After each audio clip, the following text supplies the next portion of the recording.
Good evening and welcome everyone to this live session on Indian polity. In this we are going to cover the current affairs aspect of the news related to the judiciary, the analytical part of the judiciary, since we have already covered the factual part dealing with appointment of judges of the Supreme Court, the NJAC Act, National Judicial Appointments Commission Act, and everything has already been covered. Removal of Supreme Court judges.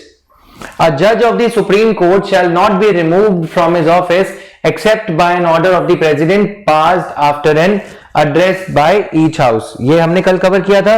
Good evening everyone. Now such address has to be presented to the president in the same session for such removal on the ground of proved misbehavior or incapacity. Parliament में by law regulate the procedure.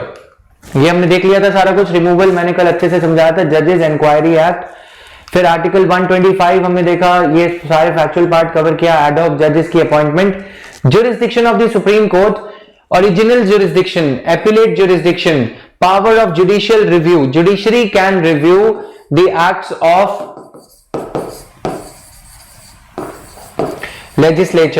legislature of state or legislature at the union level, that is parliament, acts of executive and its own judgments. Judiciary can review all three.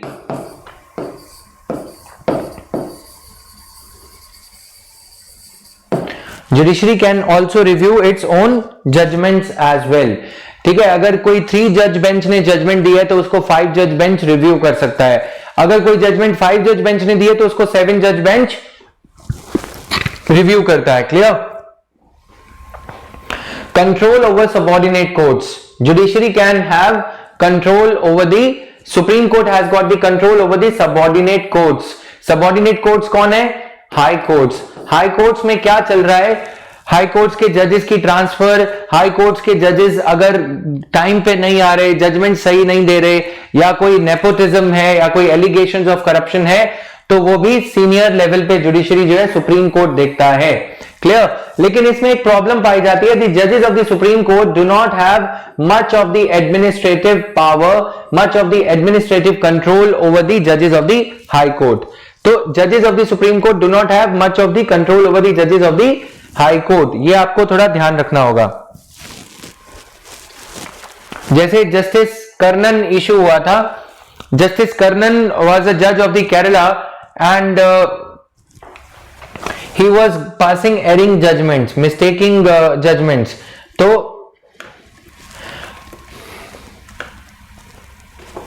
Justice CS Karnan, right, तो इनके खिलाफ judiciary कुछ ज्यादा कर नहीं पाई. तो अभी तो ये रिटायर हो गए हैं, बट क्या हुआ था कि इनको जुडिशरी ने, इन्होंने सुप्रीम कोर्ट के जजेस के खिलाफ जो है जजमेंट दे दी, राइट. तो सुप्रीम कोर्ट के जजेस को अरेस्ट करने के ऑर्डर्स इन्होंने दे दिए कि सुप्रीम कोर्ट के जजेस को अरेस्ट कर लिया जाए. अ जूनियर जज giving the orders to arrest the senior जजेस. बाद में इनको क्या कहा गया कि ये कहा गया कि मद्रास हाईकोर्ट के जज थे, माफ करना इसके लिए, तो मद्रास हाईकोर्ट के जज थे. तो इन्होंने क्या किया कि इन्होंने कहा कि मैं, क्योंकि I belong to scheduled caste, इसीलिए सीनियर जजेस मेरे SC होने के चलते मुझे परसिक्यूट कर रहे हैं, राइट, एट्रोसिटीज कमिट कर रहे हैं. इसीलिए इन्होंने ये कहा जस्टिस कर्णन ने कि सीनियर जजेस को अरेस्ट कर लिया जाए. सीनियर जजेस ने इनके खिलाफ अरेस्ट ऑर्डर इशू कर दिया. अरेस्ट ऑर्डर का इशू होना, सुप्रीम कोर्ट द्वारा अरेस्ट ऑर्डर का, एक हाई कोर्ट जज के खिलाफ अरेस्ट ऑर्डर का इशू करना, इन्होंने एक जजमेंट दे दिया कि सुप्रीम कोर्ट के जजेस जिन्होंने इनके खिलाफ जजमेंट दिया है उनको अरेस्ट कर लिया जाए. जस्टिस कर्णन ने कुछ गलत जजमेंट दी थी, कुछ गलत कमेंट्री करी थी, उसकी वजह से इनको अरेस्ट करने के ऑर्डर सुप्रीम कोर्ट ने इशू किए. फिर हुआ क्या कि जब इनको अरेस्ट करने के ऑर्डर दिए तो इन्होंने उन जजेस को अरेस्ट करने के लिए ऑर्डर दे दिए. तो सारा कुछ ये जब चल रहा था, अल्टीमेटली जस्टिस CS कर्णन को ये कहा गया कि he is incompetent, right, medically ill है, ये मेंटली इल हैं, और ये कह के इनको जेल में डाल दिया गया.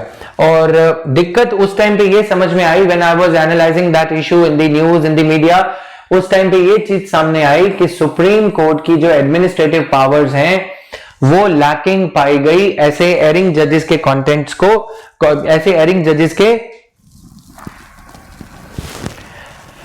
बिहेवियर को एनालाइज करने के लिए। Supreme court can at best order the transfer of such a जज।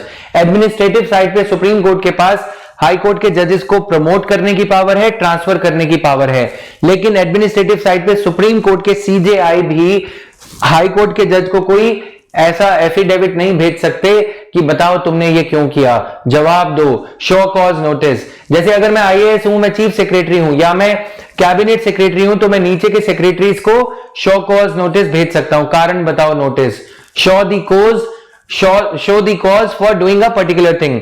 लेकिन सुप्रीम कोर्ट के जजेस हाई कोर्ट पे ऐसा कोई एक्शन नहीं ले सकते, हाई कोर्ट के जजेस पे ये एक लैकिंग पावर पाई गई। इससे पहले भी ऐसा एक इंसिडेंट यहां पे हुआ था, ठीक है। Now he is got retired and all. और कल मैंने आपको ये भी बताया, तो ये आपको ध्यान रखना है। Today I am going to dictate you a few lines through this book public institutions in India. इसमें जो हमारा जुडिशरी का चैप्टर है उसमें से कुछ चीजें मेरे को तुम्हें आज फटाफट से डिक्टेट भी करनी है, तो थोड़ा तेज चलेंगे आज। इसमें क्या है, ये बुक तुम्हें पढ़नी हो तो पढ़ लेना, जो पबएड वाले स्टूडेंट्स हैं, अब दिख गया होगा। तो this book is by Oxford public institutions in India, Pratap Bhanu Mehta की ये बुक है, ठीक है। बाद में पढ़ना जब सिलेक्ट हो जाओगे या इंटरव्यूज की वेट कर रहे होगे रिजल्ट की, अभी पढ़ने की जरूरत नहीं है। Relevant excerpts from this book have already been included in this course and some section of it I will be dictating today. Original jurisdiction article 131, supreme court जो सरकार, सेंट्रल गवर्नमेंट और स्टेट गवर्नमेंट्स के बीच में जो disputes होती हैं, supreme court उनको भी एंटरटेन करता है। Clear? So this is there.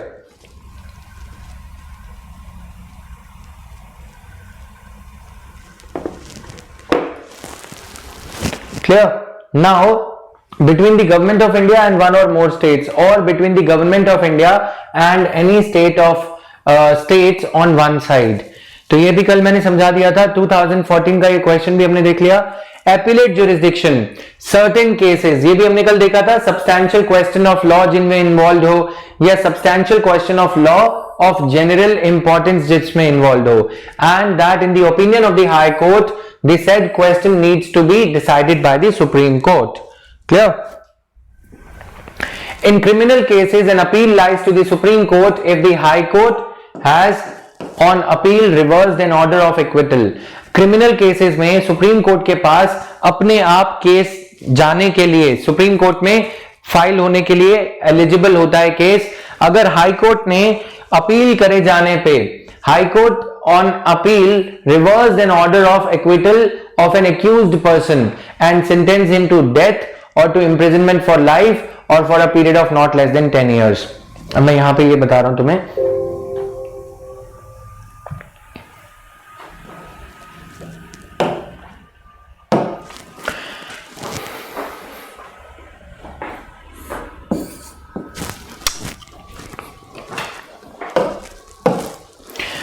Subordinate court ने एक ऑर्डर दिया,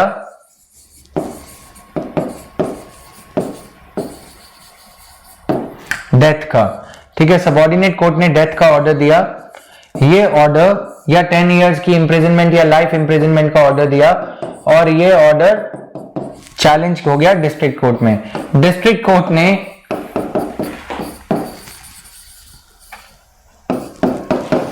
इस ऑर्डर में डेथ पेनल्टी काट दी। ये कहा कि डेथ पेनल्टी नहीं बनती, या प्रिजन सेंटेंस को खत्म कर दिया, ठीक है। प्रिजन का सेंटेंस लाइफ इंप्रिजनमेंट से 7 इयर्स की इंप्रिजनमेंट दे दी या कम दे दी, 10 साल से कम की इंप्रिजनमेंट दे दी। डिस्ट्रिक्ट कोर्ट की इस जजमेंट को जब चैलेंज किया गया हाई कोर्ट में, हाई कोर्ट ने डिस्ट्रिक्ट कोर्ट की जजमेंट को रिवर्स करते हुए उस पिटिशनर को, यानी कि दो पार्टीज होती है ना, पार्टी ए को सजा मिली थी, पार्टी बी चैलेंज कर रही थी। पार्टी ए की सजा सुप्रीम कोर्ट ने, सबऑर्डिनेट कोर्ट ने डेथ पेनल्टी दी। पार्टी ए की सजा डेथ पेनल्टी को पार्टी बी ने चैलेंज किया, पार्टी ए ने चैलेंज किया। पार्टी ए की वाइफ डिस्ट्रिक्ट कोर्ट चले गई, डिस्ट्रिक्ट कोर्ट ने कहा कि यह सजा गलत है, लाइफ इंप्रिजनमेंट नहीं मिल सकती। उन्होंने कहा कि 7 इयर्स की सिंपल इंप्रिजनमेंट या रिगोरस इंप्रिजनमेंट और छुट्टी। फिर उसके बाद डिस्ट्रिक्ट कोर्ट की ये जजमेंट को पार्टी बी को गुस्सा आया, पार्टी बी डिस्ट्रिक्ट कोर्ट की ये जजमेंट को हाई कोर्ट में चैलेंज करती है। हाई कोर्ट ने दोबारा से डेथ पेनल्टी सुना दी या कोई ऐसी सजा सुना दी जो 10 साल से ऊपर है, लाइफ इंप्रिजनमेंट या कुछ और एनी पनिशमेंट अबव 10 इयर्स और 10 इयर्स, तो वो जजमेंट अपने आप सुप्रीम कोर्ट में चैलेंज होने के लिए एलिजिबल है। पार्टी ए को हाई कोर्ट के सर्टिफिकेट की जरूरत नहीं है। हाई कोर्ट के सर्टिफिकेट मिले या ना मिले, सुप्रीम कोर्ट में अपने आप वो इशू एस्केलेट हो जाएगा अगर वो पार्टी चाहती है तो।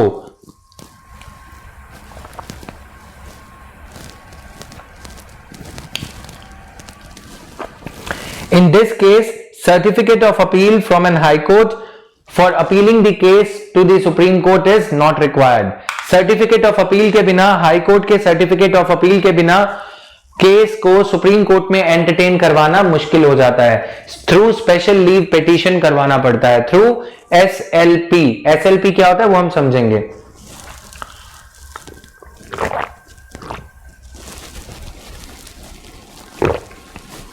क्लियर?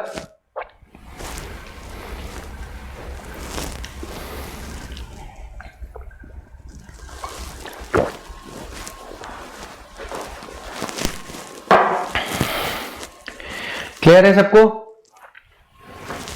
अब इसको पढ़ो। In criminal cases an appeal can be sent to the supreme court if the high court has on an appeal against the order of the district court reversed an order of acquittal। acquittal मतलब बाइज्जत बरी का order high court ने reject कर दिया and sentenced him to death, यानी कि order of acquittal को reverse करते तब तक ठीक था कि इस पर्सन को बाइज्जत बरी नहीं किया जाएगा, 3 साल की सजा मिली, तब तो ठीक है। लेकिन अगर किसी पर्सन के केस में इतना ज्यादा टॉपसी टर्वी हो रहा है मैटर कि एक जगह उसको एक्विट कर दिया गया बाइज्जत बरी, हाई कोर्ट ने फिर उसको फांसी पे चढ़ा दिया, ये बोला कि इसको फांसी की सजा मिलेगी या 10 साल से ज्यादा की सजा मिलेगी। ऐसा तो नहीं हो सकता ना कि डिस्ट्रिक्ट कोर्ट ने बिल्कुल गलत किया हो, पहले सबऑर्डिनेट कोर्ट पे उसे सजा मिली कि अब इसको फांसी पे लटका दो, फिर डिस्ट्रिक्ट कोर्ट ने उसे बाइज्जत बरी करने का ऑर्डर दिया, हाई कोर्ट ने फिर दोबारा से कहा कि नहीं इसे बाइज्जत बरी नहीं किया जाएगा। वो पर्सन की प्लाइट सोचो, उस पर्सन की कंडीशन सोचो क्या होगी, उस केस में ऐसे क्या तथ्य होंगे, क्या आधार होंगे। यानी कि किसी को आप इतना होपफुल बना दो फिर आप उसको होपलेस कर दो, किसी को बोलो तुम्हें फांसी पे चढ़ा दिया जाएगा फिर उसको बोलो नहीं तुम्हें जीवन दान दे दिया, है ना। ऑर्डर ऑफ एक्विटल को यदि हाई कोर्ट रिवर्स करते हुए किसी को इतनी बड़ी सजा दे दे, 10 साल की सजा दे दे, यानी कि उस केस के जो नट्स एंड बोल्ट्स होंगे, उस केस की जो पेक्यूलियरिटीज होंगी, नेचुरली उसमें कुछ ऐसे दाव पेंच बोलते हैं ना, दाव पेच अटके हुए हैं, उसमें कुछ ऐसे लीगल टैंगल्स होंगे जो सुप्रीम कोर्ट की कॉग्नाइजेंस में आने चाहिए। अब समझ में आया?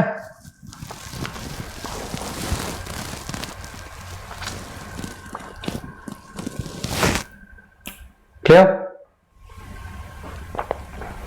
और if the high court has withdrawn for trial before itself any case from any court subordinate to high court and has in such trial convicted the accused and sentenced him to death। अब इसमें क्या कहा, पहला वाला case समझ में आ गया? पहले ये बताओ,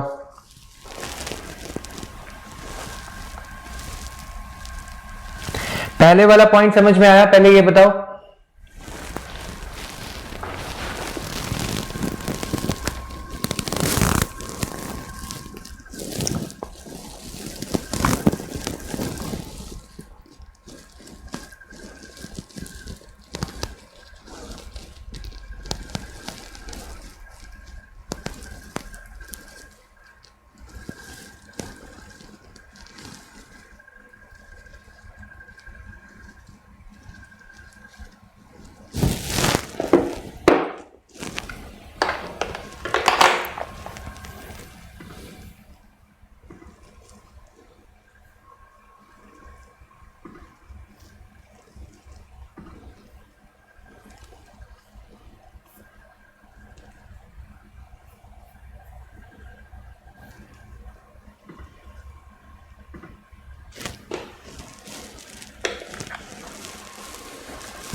ठीक है, चलो आगे। यहां पे ये कहा जा रहा है कि यहां पे अच्छा खासा केस चल रहा था। कहां चल रहा था? सबऑर्डिनेट कोर्ट में या डिस्ट्रिक्ट कोर्ट में। हाई कोर्ट ने उस केस को अपने पास बुला लिया कि ये केस को मेरे पास भेजो, और इस केस में उस पर्सन को डेथ सेंटेंस दे दिया, या फिर 10 ईयर से ज्यादा की पनिशमेंट दे दी, या लाइफ इंप्रिजनमेंट दे दी। तो ऐसा तीनों में कुछ भी हो, लाइफ इंप्रिजनमेंट या 10 ईयर्स या डेथ सेंटेंस, तो पहले तो ये केस अपने पास बुला लिया, फिर ऐसी ग्रेव पनिशमेंट दे दी, तो ये केस भी एलिजिबल है सुप्रीम कोर्ट में जाने के। सुप्रीम कोर्ट में इस केस को पिटीशन करके चैलेंज करने के लिए बुलाया जा सकता है।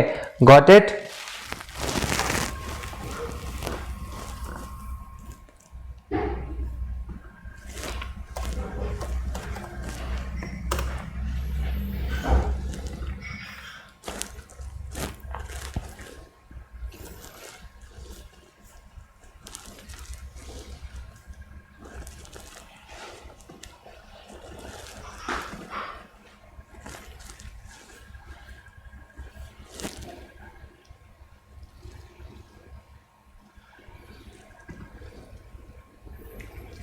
Done everyone?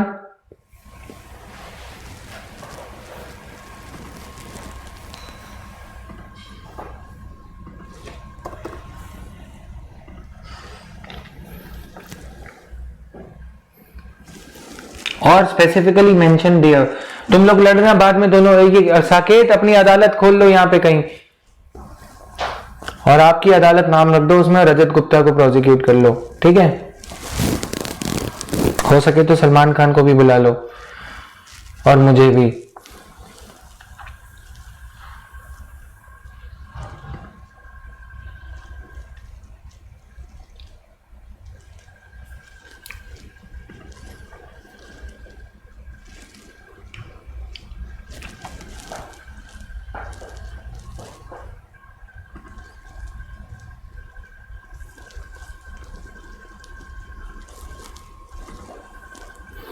Just 1 minute.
Done?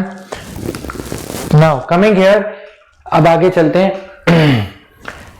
Certified that the case is a fit one, और अगर यहां पे सर्टिफाई कर दे, अगर हाई कोर्ट ये सर्टिफाई कर दे that the case is fit one for the appeal to the supreme court, कि अगर केस हाई कोर्ट को फिट लगता है for entertainment for being appealed before the supreme court, ठीक है? Parliament is authorised to confer on the supreme court any further powers beyond what is given in the constitution. Parliament यदि चाहे तो और powers दे सकता है,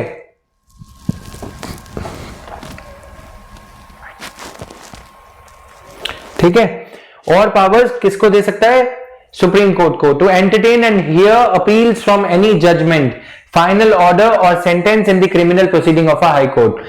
Then certificate of appeal to Supreme Court, Article 134A.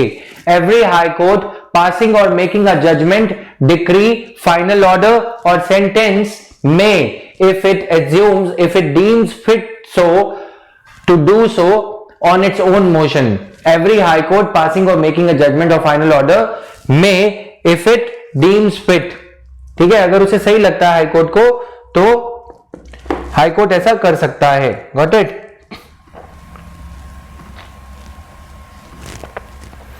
क्या कर सकता है? shall, if an oral application is made by or on behalf of the party aggrieved, party जो अग्रीव्ड है, जिसे नुकसान पहुंचा है हाईकोर्ट की जजमेंट से, जो अग्रीव्ड पार्टी है अगर वो चाहे तो ये कर सकता है कोर्ट।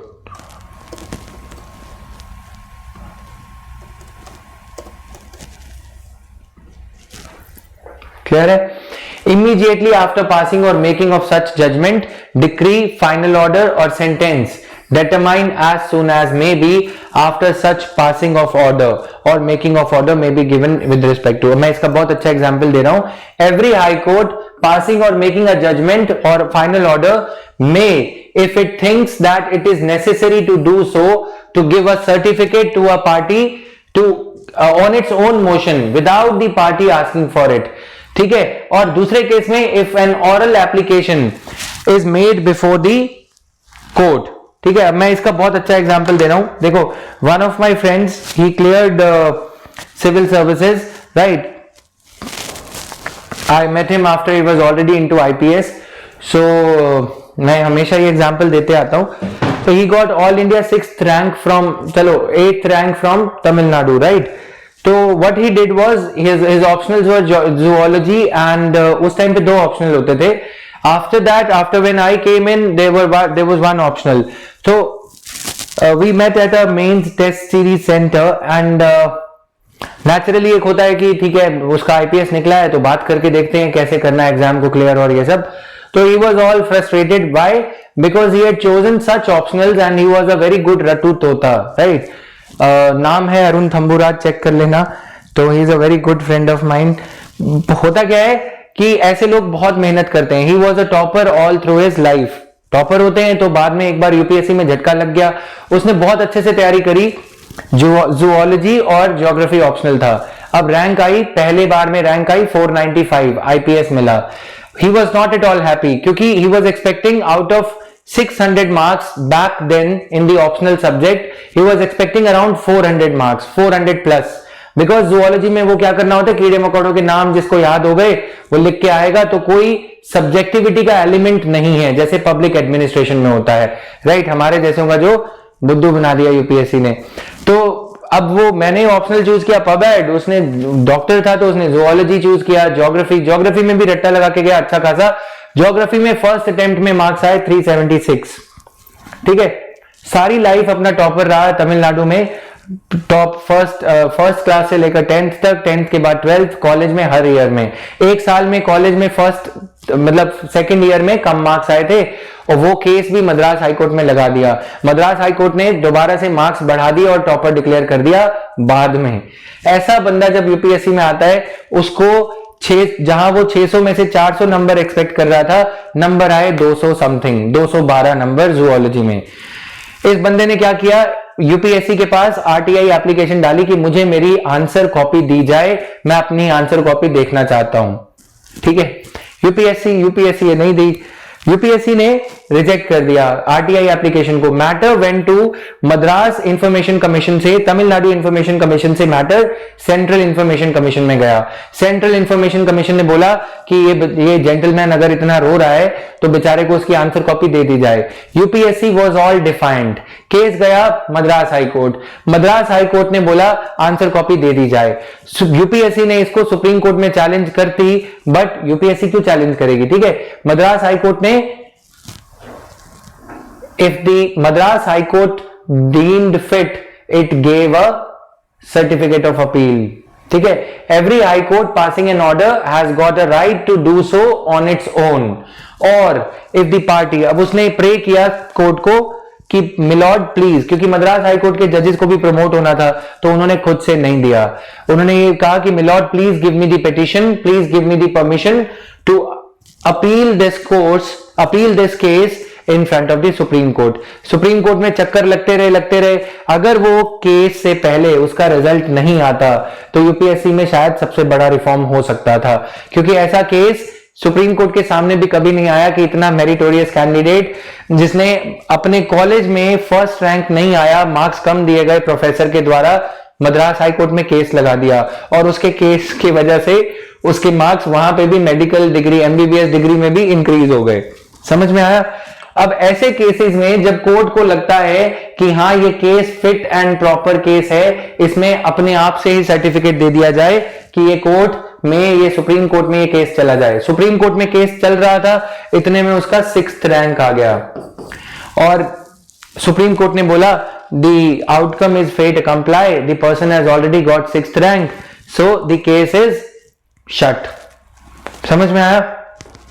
ऐसे केसेस जिसमें कोर्ट को खुद लगता है कि हां ये हो सकता है, बट हाई कोर्ट के बस की नहीं है।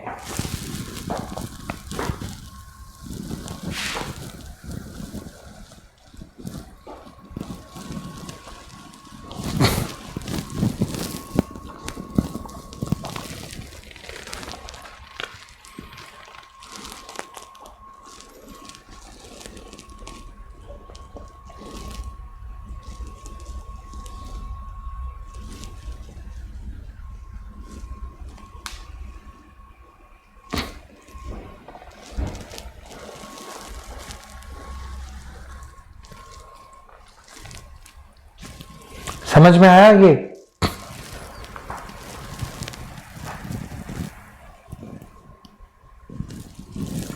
मैंने आरटीआई क्यों नहीं लगाया? देखो पता होता है कि ऐसे केस में कुछ होना नहीं है। आरटीआई लगाने का फायदा वहां पे है जहां पे ना ऑब्जेक्टिव एग्जाम हो, मेंस का। जैसे आपने ऑप्शनल चूज किया जूलॉजी, अब जूलॉजी में कॉकरोच का साइंटिफिक नेम जो है वो है। पब्लिक एडमिनिस्ट्रेशन में ऐसा नहीं होता, राइट? पब्लिक एडमिनिस्ट्रेशन में आप कुछ नहीं कर सकते। क्या करोगे? मेरे को इतने मार्क्स क्यों नहीं दिए? एग्जामिनर बोलेगा मुझे आंसर अच्छा नहीं लगा, आप कुछ नहीं कर सकते। तो ये कुछ कुछ इनके फंडे रहते हैं, ठीक है। Now coming here, supreme court में in its discretion grant special leave. अब अगर सुप्रीम कोर्ट को लगे कि मैटर में दम है, हाई कोर्ट ने कोई ऐसा सर्टिफिकेट नहीं दिया, तो supreme court special leave petition grant कर सकता है उस पार्टी को कि आ जाओ मेरे पास।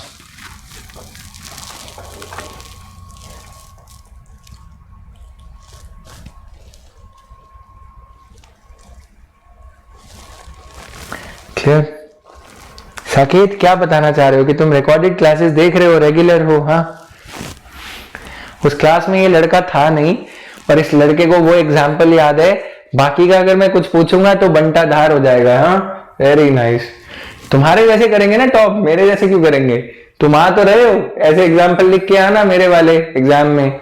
कॉपी उठा के बाहर मारेगा एग्जामिनर, फिर जाना आपकी अदालत में, जज होंगे चंद्रसेन। नाउ कमिंग हियर, पंगे मत लिया करो मेरे साथ, तुम्हारे पास इतनी ऑप्शन नहीं है बोलने की, कमेंट में है ना, मैं बोल सकता हूं vocal. Now coming here, this shall not apply to any judgment, determination, sentence or order passed or made by any court or tribunal. Now,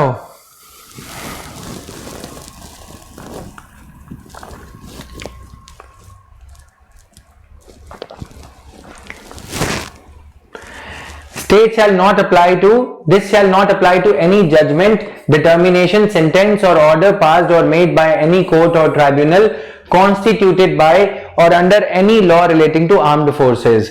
Armed forces वाले मैटर पे स्पेशल लीव पिटीशन नहीं लग सकती। सुप्रीम कोर्ट अपनी मर्जी से in its own discretion can grant special leave to appeal from any judgment, decree। मैं ना ब्लश करता, right? Now coming here, judicial review article 137। आगे चलो गाइस ध्यान से। Supreme court shall have the power to review any judgment pronounced और order made by it. Supreme court can review its own judgment, ठीक है। 137, supreme court is never saying that give me 10 on 10। Supreme court judgments are never 10 on 10। 3 + 7 11 हो सकता है, ठीक है।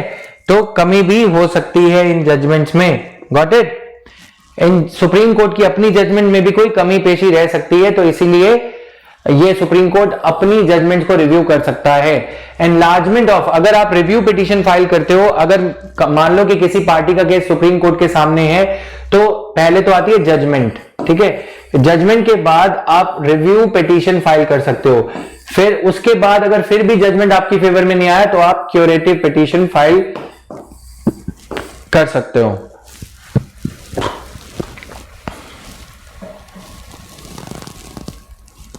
Got it? इसमें curative petition कब फाइल किया जाता है ये सब हम समझेंगे अभी। Supreme court shall have such further jurisdiction and powers with respect to any of the matters in the union list. Supreme court की jurisdiction, any of the matters, parliamentary matters, legislative matters के ऊपर पूरी jurisdiction है। और supreme court shall have, parliament में by law confer, उन मुद्दों पे जिसमें पार्लियामेंट ने पावर दी है सुप्रीम कोर्ट को। Any matter as the government of India and the government of any state में by special agreement confer on the supreme court.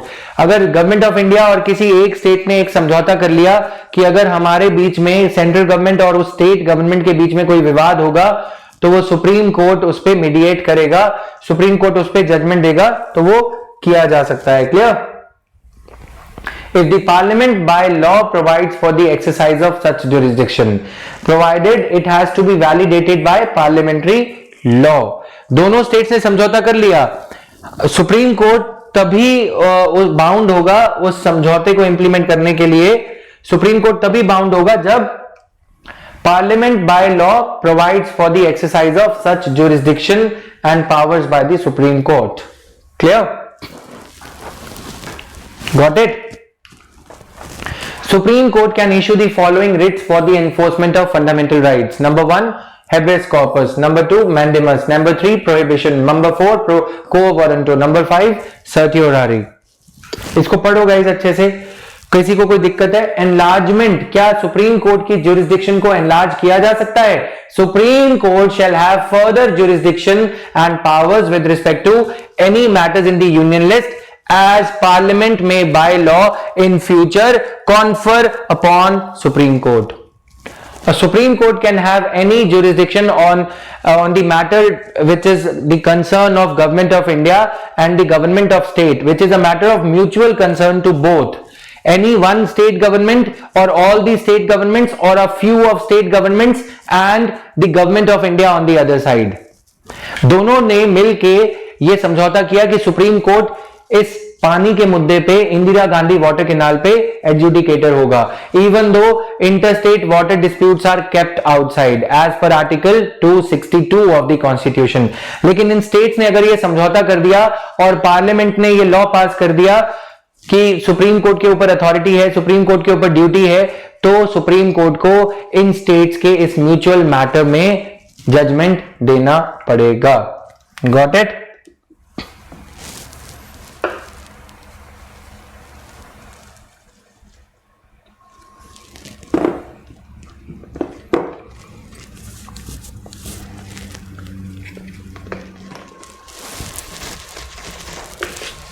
Done, are we? Now, writ jurisdiction is the original but not exclusive. Supreme court की writ jurisdiction, writ का मतलब क्या होता है? Writ का मतलब simple होता है कि you can file a case directly to the Supreme Court if in case the case relates to violation of fundamental rights.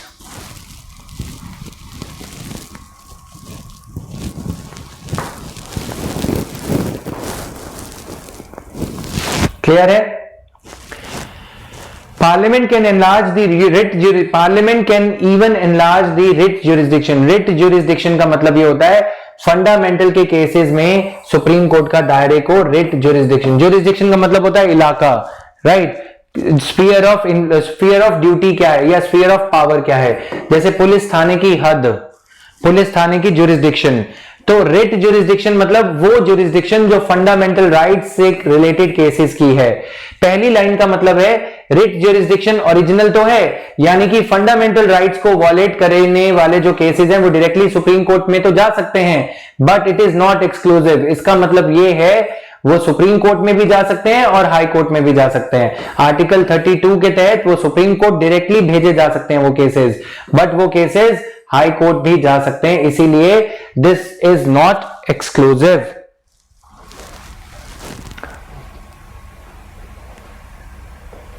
The Parliament can enlarge the writ jurisdiction of the Supreme Court by law. In L. Chandra Kumar versus Union of India, Supreme Court ruled that writ jurisdiction of the Supreme Court constitutes a part of the basic structure of the Constitution. L. Chandra Kumar में ये कहा कि writ jurisdiction को आप cartel नहीं कर सकते, आप उसे काट नहीं सकते, ठीक है, आप बढ़ा सकते हो। एल चंद्र कुमार में ये कहा कि आप कट नहीं कर सकते। रिट ज्यूरिसडिक्शन जो है वो बेसिक स्ट्रक्चर का पार्ट है। 1997 this is one of the very important judgments. अब ये नहीं कह सकते कि फंडामेंटल राइट टू प्रॉपर्टी अगर फंडामेंटल राइट है तो आप उसको सुप्रीम कोर्ट के परव्यू से निकाल नहीं सकते, सुप्रीम कोर्ट के ज्यूरिसडिक्शन से डिटैच नहीं कर सकते जब तक वो फंडामेंटल राइट है। हाँ, फंडामेंटल राइट उसे डिलीट कर दो तो एक अलग बात है कि आप right to land acquisition act ले आओ, सरकार का भूमि अधिग्रहण करने का अधिकार ले आओ, लेकिन उससे पहले फंडामेंटल राइट डिलीट करना होगा।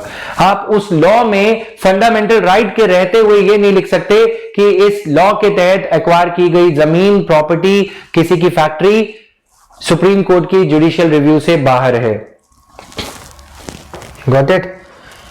Till the time the law is alive, the fundamental right is alive, you cannot enact a law, and at the same time you cannot overshadow the judicial review power of the Supreme Court, because writ jurisdiction is the power of the Supreme Court. Parliament cannot enact a law and say that Article 19 clause 1 subclause F या Article 21 is outside the purview of writ jurisdiction.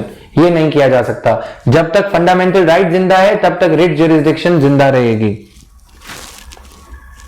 Got it?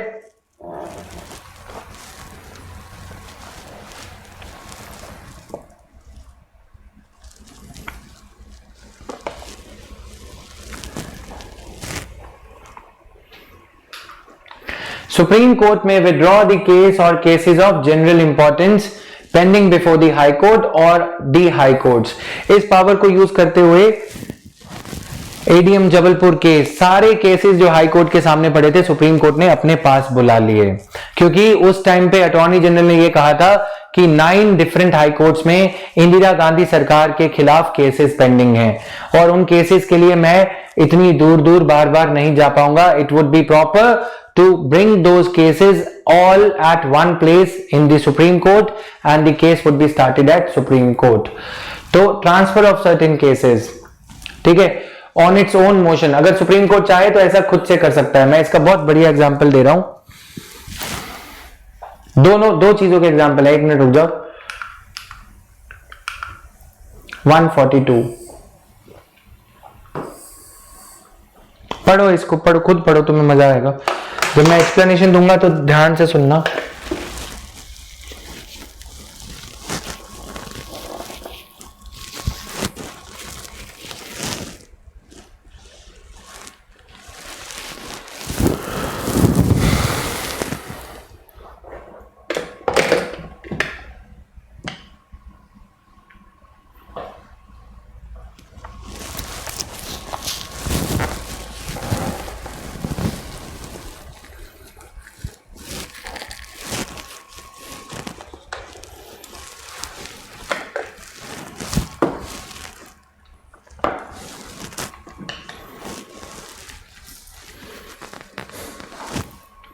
चलें आगे। पढ़ लिया इसको?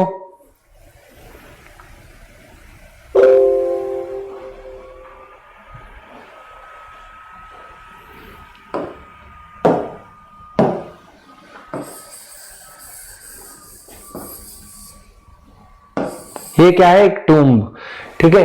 ये एक अलग इलाका है, ये एक अलग थाने की हद है, पुलिस स्टेशन की, और ये एक अलग हद है।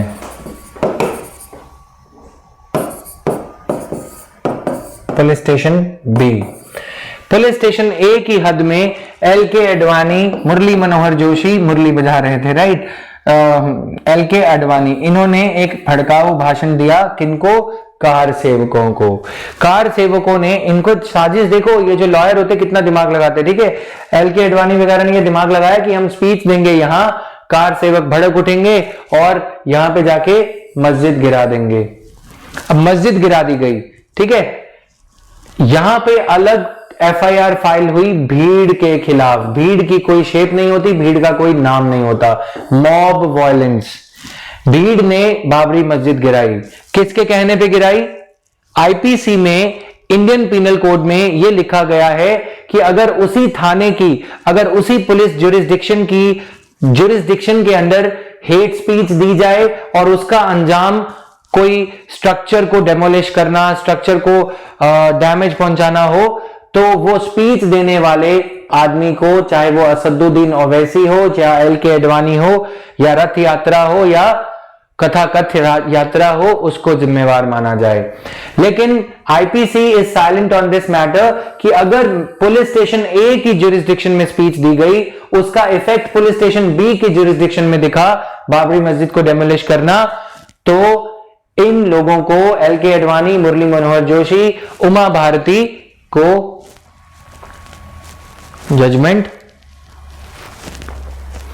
उमा भारती को इसमें दोषी नहीं पाया जाना चाहिए, क्योंकि ज्यूरिसडिक्शन की बात आ गई।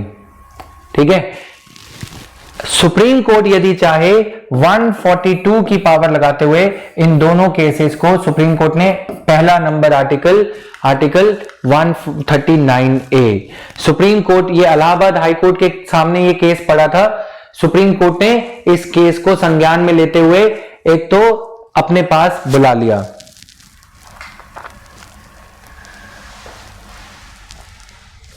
ठीक है, पहली बात यहां पे लिखा है ना, सुप्रीम कोर्ट में withdraw the case, Allahabad high court के सामने पड़ा केस अपने पास बुला लिया, इलाहाबाद हाई कोर्ट का केस। दूसरी बात, सुप्रीम कोर्ट ने कॉज एंड इफेक्ट, कॉजा इफेक्ट, कुछ ऐसा एक लैटिन प्रिंसिपल है, कॉज एंड इफेक्ट प्रिंसिपल लगाते हुए ये कहा कि even if IPC does not talk about the merging of two different FIRs, यहां पे एफआईआर फाइल करी गई, L K Advani, Murli Manohar Joshi would have gone scot free, ठीक है, वो बिल्कुल बाइज्जत बरी हो जाते।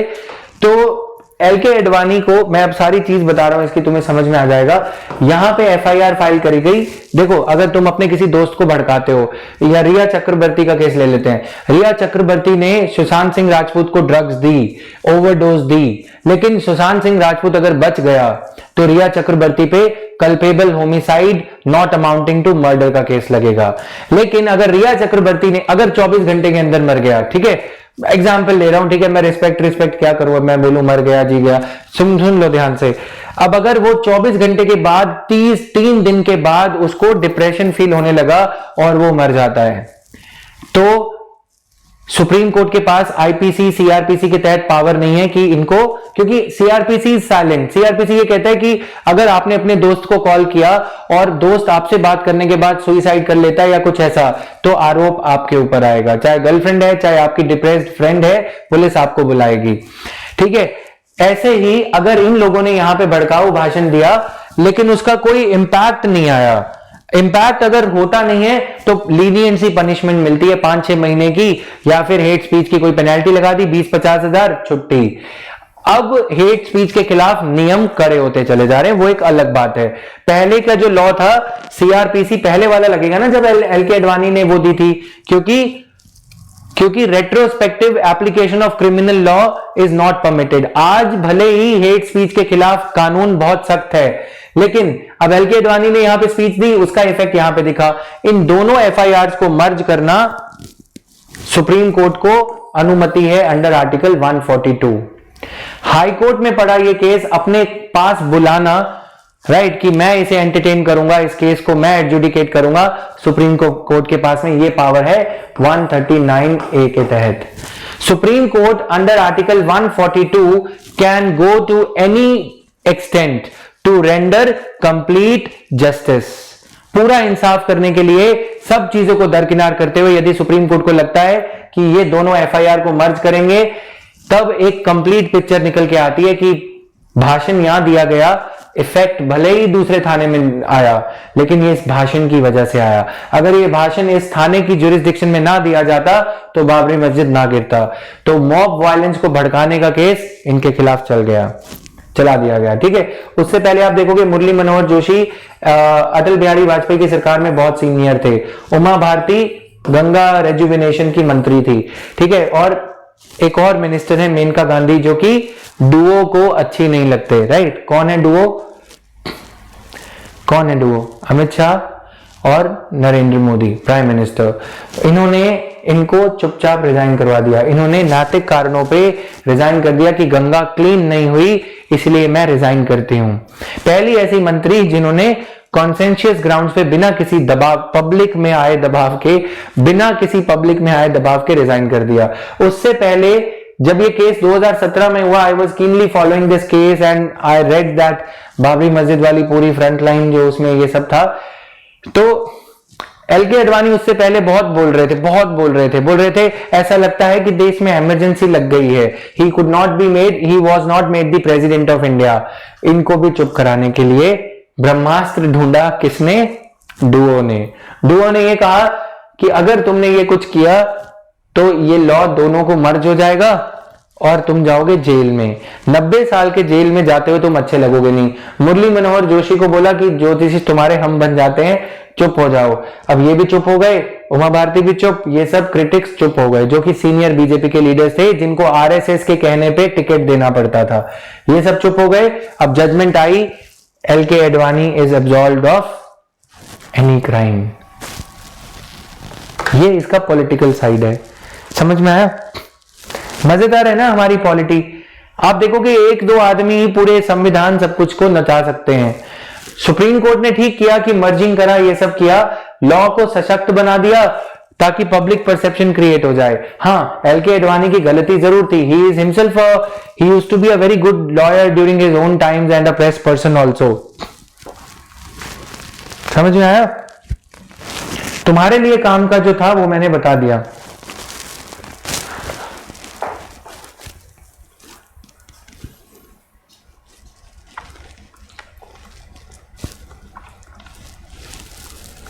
Clear to everyone? चलो आगे।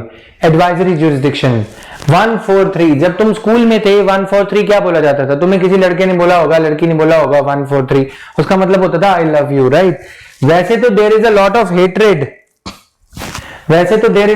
Hatred, between legislature and between judiciary and executive, but ये एक ऐसा आर्टिकल है, प्यार भरा आर्टिकल, जिसमें जुडिशरी और एग्जीक्यूटिव में प्यार नजर आता है। प्रेसिडेंट में refer to the supreme court a question of law और fact which has arisen or is likely to arise, which is of such a nature and of such public importance on which Supreme Court's opinion is necessary. President, राष्ट्रपति यानी कि सरकार, article 74 के तहत president को यह बोलेगी कि सुप्रीम कोर्ट से यह क्वेश्चन पूछा जाए कि क्या सुप्रीम कोर्ट की क्या राय है, क्या ओपिनियन है, क्या सजेशन है इस मैटर पे। यानी कि हमारी पॉलिटी में कभी कभी ऐसे मैटर्स आते हैं कि should India follow the nuclear path to power surplus, nuclear path to power sufficiency, electricity generate करने के लिए क्या हमें न्यूक्लियर प्लांट्स लगाने चाहिए? क्या इंडिया को पानी की पूर्ति के लिए, वाटर स्कैर्सिटी की प्रॉब्लम को ओवरकम करने के लिए इंटरस्टेट रिवर वाटर लिंकिंग लानी चाहिए? ठीक है, ऐसे क्वेश्चंस आते हैं। तो मॉरल पावर को यूज करने के लिए अब सरकार के खिलाफ तो विद्रोह हो जाएगा, सरकार के खिलाफ ओपोजिशन हो जाएगी, लोग जो है धरना करेंगे। इससे लिए मॉरल ग्राउंड गेन करने के लिए क्या किया जाता है? या तो एमिनेंट सिटीजन्स जो होते हैं, जैसे कि एपीजे अब्दुल कलाम जी को बोला गया कि आप हिंदू में बड़े बड़े आर्टिकल्स लिख दो न्यूक्लियर पावर की फेवर में, कुडानकुलम न्यूक्लियर पावर इसीलिए चलने दिया जाएगा, लोग आपकी बात को सुनेंगे, समझेंगे। या फिर सुप्रीम कोर्ट के पास जाया जाएगा कि आपकी क्या राय है। अगर सुप्रीम कोर्ट ऐसे जटिल मुद्दों पे, सरकार सुप्रीम कोर्ट के कंधे पे रख के बंदूक चलाने की कोशिश कर रही है क्या? अगर सुप्रीम कोर्ट ये कह देगा, हाँ सरकार की फेवर में यस कह देगा, तो government will get that moral capital, moral power to push through that idea. Supreme court ने यह बोला कि लिकर बैन करना है, तो बिहार सरकार को एक बल मिल जाएगा लिकर बैन लगाने का। सुप्रीम कोर्ट ने बोला होमोसेक्सुअल, सुप्रीम कोर्ट के पास केस नहीं गया है, केस नहीं गया, सुप्रीम कोर्ट से सिर्फ राय मांगी जा रही है। सरकार यह चाहती है कि ट्रिपल तलाक केस जो है, ट्रिपल तलाक जो है इलीगल डिक्लेयर किया जाए, लेकिन उसको इलीगल डिक्लेयर करने के लिए दम चाहिए, है ना। मुस्लिम समाज क्रिटिसाइज करेगा सरकार को। वो राजीव गांधी के दिन जब बानो केस जो था उसमें, शायरा बानो केस में जानबूझ के मुस्लिम्स को अपीज करने के लिए वो किया गया, वैसा ही मोदी सरकार ने क्या किया? केस डाल दिया सुप्रीम कोर्ट में। सुप्रीम कोर्ट में केस आया ट्रिपल तलाक से रिलेटेड, और सरकार ने उस केस में ट्रिपल तलाक को इलीगल बोला। सरकार यदि चाहती तो खुद लॉ पास कर सकती थी, लेकिन खुद लॉ पास करना मतलब मुस्लिम वोट बैंक के साथ खतरा मोल लेना।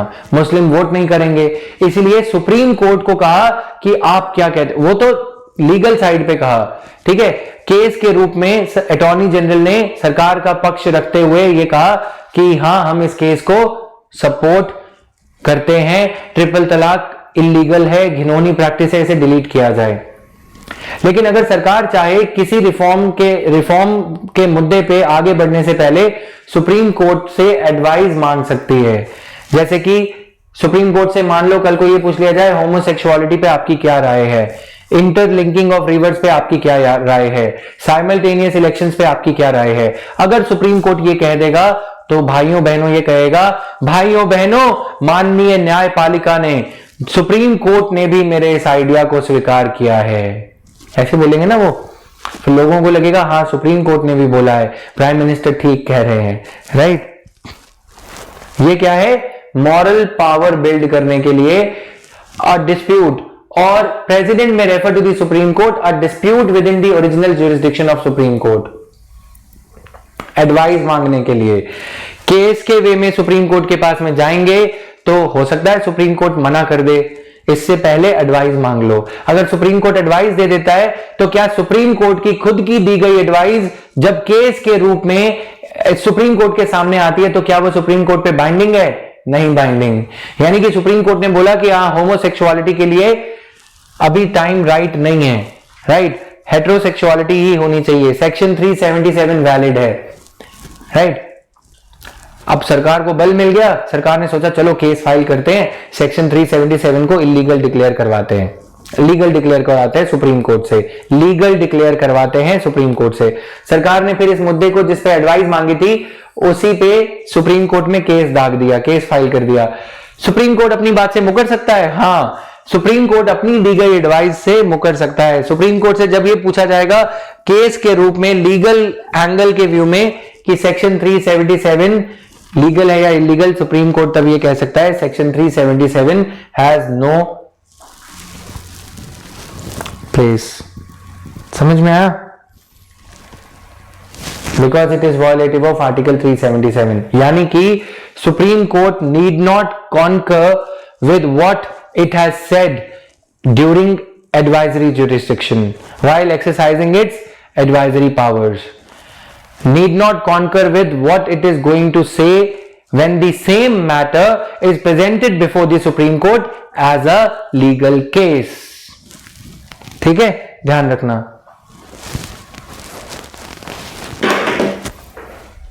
डन है डील? समझ में आया?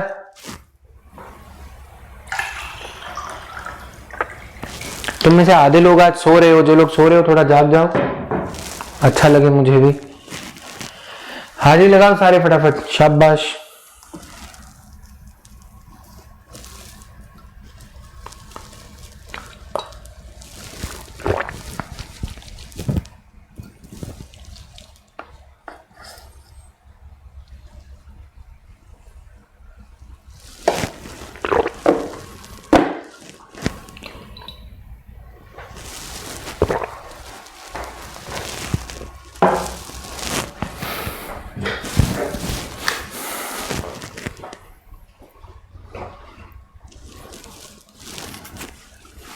समझ में आ रही हैं गई चीजें सबको?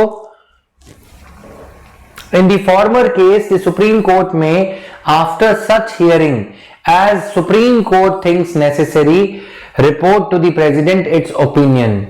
Is it binding for supreme court to always tender its opinion? No. Supreme court can से मेरा मन नहीं है, मेरा मूड नहीं है ओपिनियन देने का, ठीक है। In the latter case supreme court shall after hearing as the things as Supreme Court thinks fit report to the President its opinion thereon।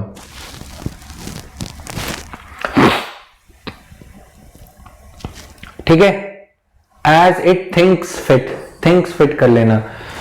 तो दूसरे मुद्दे में डिस्प्यूट जब सेंटर और स्टेट्स के बीच में हो, सुप्रीम कोर्ट को क्या एडवाइस देना, ओपिनियन टेंडर करना बाइंडिंग है? Yes, shell.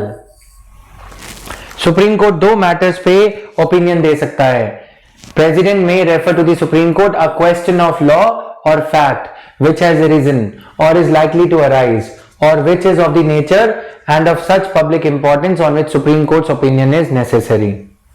Question of law हो या ना हो, ध्यान देना इधर, क्वेश्चन ऑफ फैक्ट पे भी सुप्रीम कोर्ट से राय मांगी जा सकती है। चलो आगे।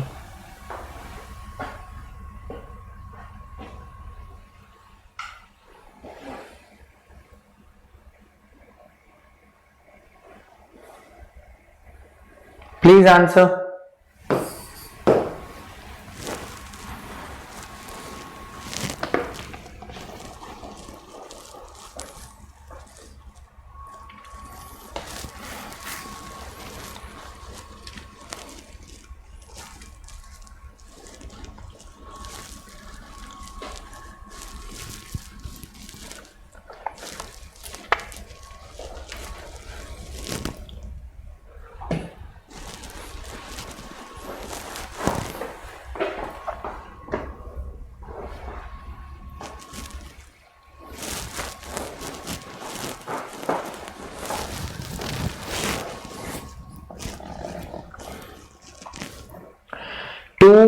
That is B is the answer. B is the answer. Article 146, appointments and conditions of service of officers and servants of the Supreme Court shall be made by CJI. Appointments and conditions of service or such other judge or officers of the Supreme Court as he may direct. Provides the rules regarding salaries, allowances, leave or pensions. Require the approval of the president. Administrative expenses of the Supreme Court, including all the salaries, allowances and pensions payable to or in respect of officers. Administrative expenses. देखो, approval of the parliament नहीं है यहाँ पे, president को approval के लिए भेजे जाए, यानी कि ministry of law and justice, इसके पास ये फाइल भेजी जाती है। लेकिन ये सारा कुछ डिसाइड किसके द्वारा किया जाता है? Conditions of officers of the supreme court, ताकि जो सुप्रीम कोर्ट में काम करने वाले जूनियर ऑफिसर्स हैं, एम्प्लॉइज हैं, वो सरकार को लीक आउट करके डॉक्यूमेंट ना देने लगे। मान लो कि मैं सुप्रीम कोर्ट में पियोन हूं, समझ लो, ठीक है, मुझे बोला जाए कि जज साहब ना सुबह 10 बजे आएंगे, वहां पे एक पेज रखा होगा, उस पेज में मिनिस्टर के बारे में कुछ कुछ गलत होगा, अगर जजमेंट में गलत लिखा होगा तो वो पेज की फोटो खींच के मेरे को भेज देना, मैं तुम्हारी सैलरी 25,000 से 50,000 कर दूंगा, राइट। तो पियोन क्या करेगा? जज साहब का वो कागज निकालेगा और लॉ मिनिस्ट्री को भेज देगा, जिसमें लिखा गया होगा ए राजा चोर है, राइट। तो उससे पहले ही जज को एक फोन जाएगा, क्या कि you are relieved of your duties with immediate effect and you are being transferred to this and that, और उससे पहले ही मीडिया में कुछ ऐसे एलिगेशन वगैरह लगा दिए जज के खिलाफ, राइट। या फिर पीयर जज को बोला कि इनको फोन करे, सीजेआई को बोल दिया इनको फोन करे कि क्या लिखा है। इसीलिए सुप्रीम कोर्ट के जजेस ही नहीं, बल्कि वहां पे काम करने वाले जो सीनियर जूनियर ऑफिसर्स हैं, सीनियर या जूनियर, उन सभी की conditions of office are determined by the CJI. हाँ, उसको कंसल्ट किया जाता है प्रेसिडेंट के साथ। Got it?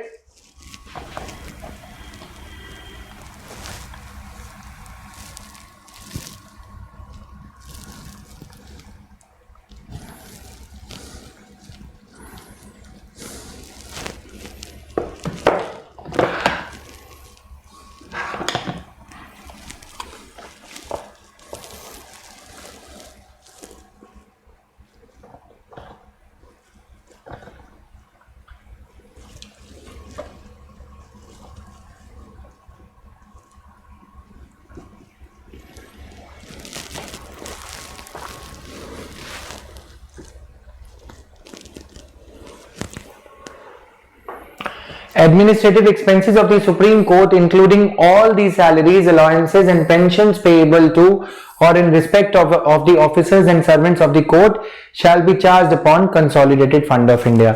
मैं एक एक चीज के पीछे तुम्हें एग्जाम्पल इसलिए देता हूं कि तुम्हें चीजें याद रह जाएं। समझ में आया? आगे कोशिश करूंगा कि प्रीलिम्स के बाद जब तुम्हारा ये कोर्स भी खत्म हो जाए, तो देखो मेरा तो कुछ जाता नहीं है ना, तो हम क्या करेंगे कि मेंस के टाइम पे थोड़ी कोर्सेज की क्वालिटी और ये बेसिक कोर्सेज से हम थोड़ा ऊपर उठ चुके होंगे, तुम लोग भी मैच्योर हो चुके होंगे, तो मेंस ओरिएंटेड पॉलिटी के जो भी लेक्चर्स होंगे तो तुम लोग एनरोल्ड उसमें ऑटोमेटिकली हो जाओगे। उससे फायदा क्या होगा? फायदा ये होगा कि तुम लोग क्लियर करोगे और मुझे दिल से अच्छा लगेगा, राइट? और कुछ दिक्कत नहीं है। हाँ, कॉमर्शियल बेनिफिट्स होंगे जब तुम लोग क्लियर होगे, बट उससे ज्यादा एक भावना है कि तुम लोग मेहनत करोगे अगर तो क्लियर होगे तो मुझे जेन्युइनली अच्छा लगेगा। ठीक है। Yes, independence of judiciary also applies to tribunals. ठीक है, तो थोड़ा अच्छे से पढ़ो, ये चीजें गलतियां मत करना। प्रीलिम्स देखते हैं कैसे क्लियर नहीं होता। Final interpreter of the constitution, supreme court का word is the final word on the constitution. Okay, decides the disputes of elections of the president and the vice president, advises the president to remove the chairperson and members of UPSC if found guilty of misbehavior after appropriate inquiry. Such an advice is binding on the president.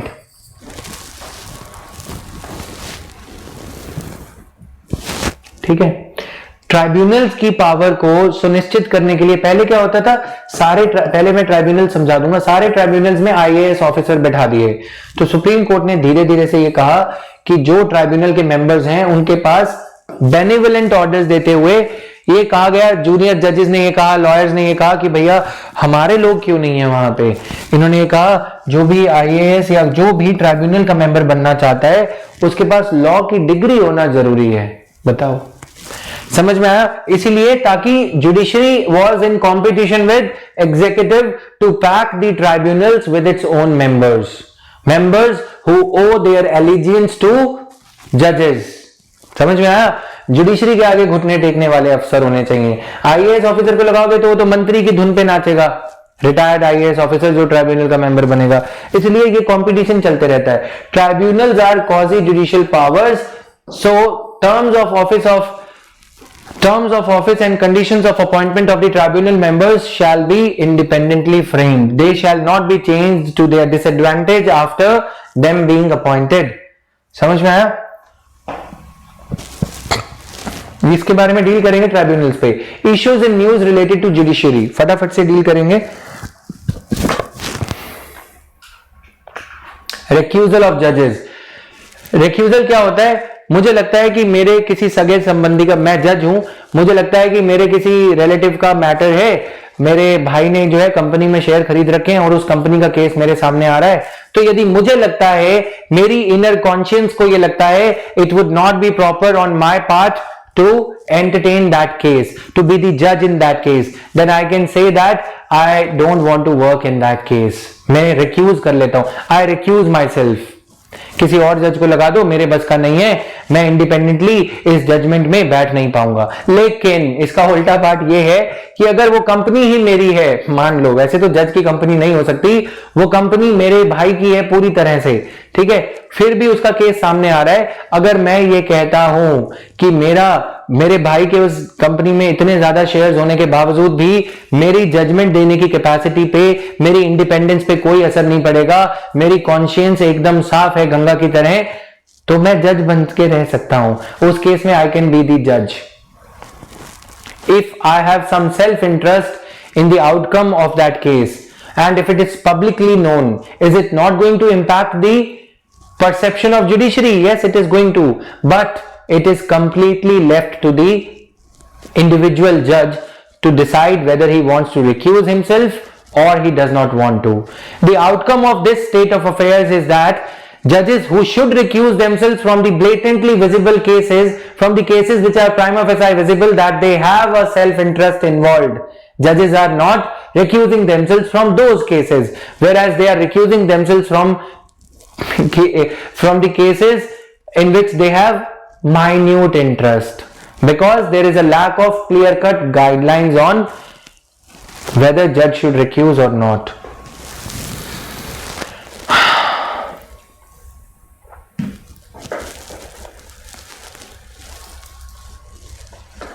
Yes, Supreme Court can make rules for its own flow of work or conduct of business, for its own administration.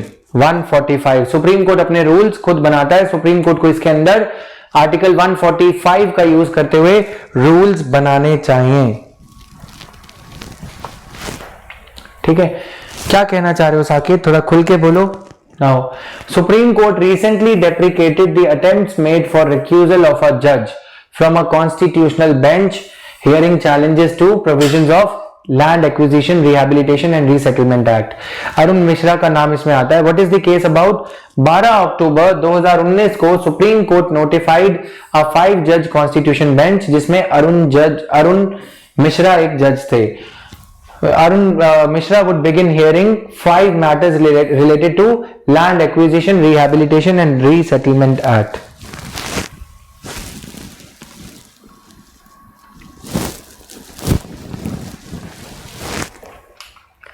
Section 24 clause 2 of the LARR Act states that after initiating land acquisition for a project under 1894 under the Act of 1894, if the physical, देखो हुआ क्या है, 2014 में judgement दी गई थी, उस judgement को review के लिए फाइल किया गया, यानी कि अरुण मिश्रा 2014 की जजमेंट में भी जज थे. फिर उसके बाद AK गोयल जज ने, बेंच ने 2018 में एक जजमेंट दिया. इसको लिख के समझा देता हूं.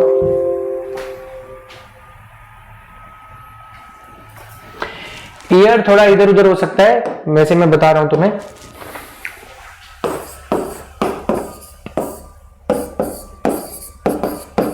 Facts of the case.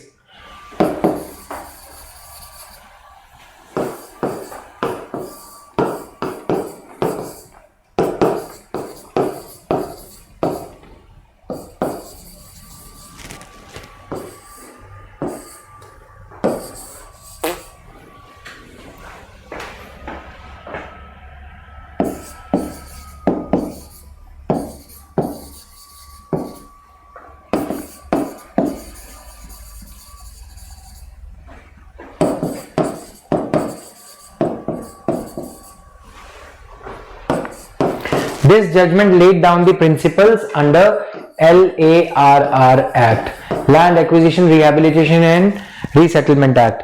इस जजमेंट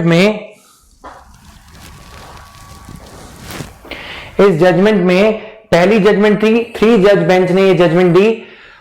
अगले 3 जज बेंच ने फास्ट फॉरवर्ड टू 2014 की इस रूल्स पे जो पहली जजमेंट थी उसको सोर्स ऑफ लॉ मान लिया गया, कोर्ट ऑफ रिकॉर्ड माना जाता है सुप्रीम कोर्ट की जजमेंट्स को ध्यान में रखते हुए बाकी हाई कोर्ट्स ने 2015 में, 16 में, 17 में जजमेंट्स दी. ठीक है. 2018 में एक और जूनियर जज बेंच ने, AK गोयल और UU ललित बेंच ने, इन्होंने बहुत बवाल किया है वैसे, राइट.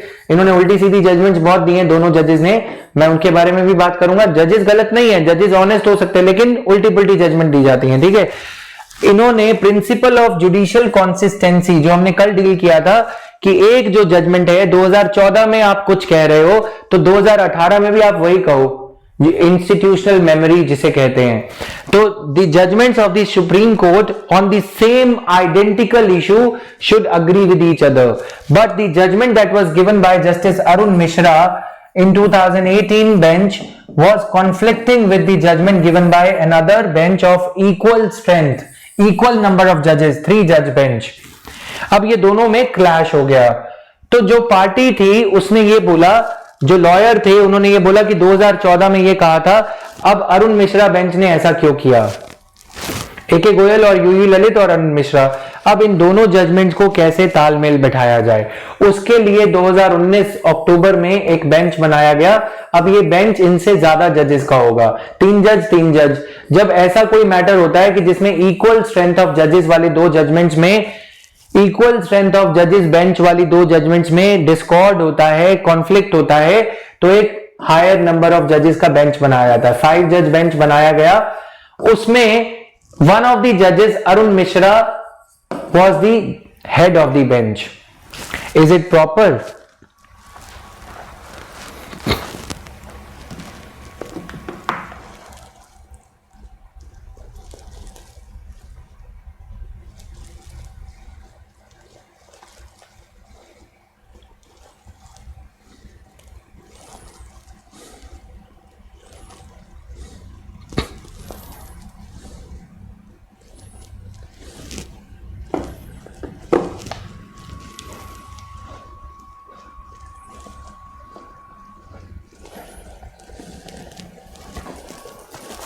नहीं है ना। पब्लिक परसेप्शन नाम की भी तो कोई चीज होती है, ये थोड़ी मैं ही जज, मैं ही दोबारा जज, मैं ही जज। फिर justice done is justice delayed is justice denied, ये तो 19th सेंचुरी की थी। जस्टिस जो डिलेड हो जाता है वो जस्टिस डिनाइड हो जाता है ना। समय सिर, समय के हिसाब से इंसाफ आ जाना चाहिए, सुना है तुमने। अब जो आज जो है justice perceived is justice granted, justice which is not perceived well is justice not granted. ऐसा होना नहीं चाहिए था, ये बहुत सैड स्टेट ऑफ अफेयर्स है। अगर मुझे लगता है कि मेरे साथ इंसाफ नहीं हुआ तो वो इंसाफ हुआ ही नहीं। अगर जनता को ये लगता है कि एक रेपिस्ट को फांसी पे नहीं टांगा गया तो मतलब इंसाफ ही नहीं हुआ। Society's cry for justice has started feeding into the process of justice, whereas justice was never meant to be like that. Justice is justice without anybody's perception of justice. एक बच्चा जिसने पेंसिल चुराई है, अगर उससे पेंसिल छीन के दूसरे को दे दी जाएगी, क्या उस बच्चे को कभी लगेगा कि उसके साथ में इंसाफ हुआ है जिससे पेंसिल छीनी गई है? नहीं लगेगा, है ना। वैसे ही जस्टिस जो है, दूध दूध होता है और पानी पानी होता है। ये नहीं कि दूध को खुश करने के लिए पानी गिरा दो, पानी को खुश करने के लिए दूध गिरा दो, क्योंकि पानी ज्यादा इंपॉर्टेंट है। ये जस्टिस में जजेस की वजह से ये होने लगा है। Perception playing to the perception of the people, I just want people to be appeased. ये जजेस नहीं करा है ना। लोन मॉरिटोरियम के टाइम पे जो इंटरेस्ट लग रहा है उसे वेव ऑफ कर दो, राइट। गरीब लोगों के बारे में सोचो, ऐसी ऐसी मॉरल प्रीसेप्ट्स पे बात करना, जजेस ने ये काम शुरू करा है। तो अब जब जजेस ने ये काम शुरू करा है, डैमेज हो चुकी है। अब जब एक जज ने गलत जजमेंट दिया है, मान लो कि इसके खिलाफ केस उठ रहा है कि इस जज ने 2018 वाले बेंच ने 2014 की जजमेंट को दरकिनार करते हुए एक नया प्रिंसिपल ले डाउन कर दिया, तो 2015 वाले सारे cases Pandora's box got opened, right. मतलब it's like hitting the hornet's nest, मधुमक्खी के छत्ते पे पत्थर मारना। अब ये सारे केसेस लाइंड अप हो गए। इन्होंने बोला हमें भी हमारी प्रॉपर्टी वापस दी जाए, 2014 की जजमेंट गलत थी, 2018 की सही है। अब सुप्रीम कोर्ट ने बोला ठहरो ठहरो, हम इसको रिव्यू करते हैं, राइट, ठहर जाओ सब। अब जो रिव्यू करने का बेंच लगाया है वो वही बेंच लगा दिया जिसमें कहा जा रहा है कि गलत जजमेंट दी है। ऐसे केस में क्या रिक्यूजल नहीं बनता? बनता है। अरुण मिश्रा को रिक्यूज करना चाहिए, लेकिन अरुण मिश्रा अटक गए, अड़ गए कि मैं रिक्यूज नहीं करूंगा, मुझे लगता है कि मेरे यहां जज होने का इस केस पे कोई इंपैक्ट नहीं आएगा। Got it?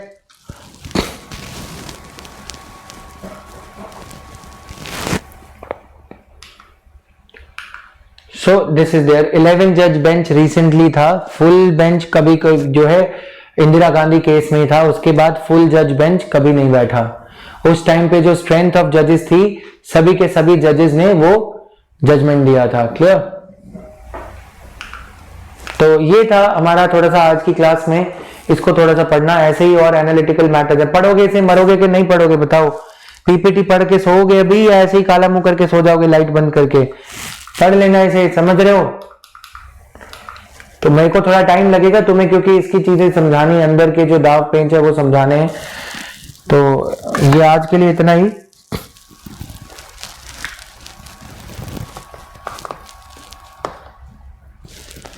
Aditya will talk about that. Should जजेस be part from post retirement? KT Shah का क्या कहना है? ये वैसे थोड़ा खुद भी पढ़ना है इसको, ठीक है, एसोसिएटेड इश्यूज। और ये कल भी मैंने बोला था, कितने लोगों ने पढ़ा था ये खुद से? कितने लोगों ने इसे खुद से पढ़ा था बताओ फटाफट।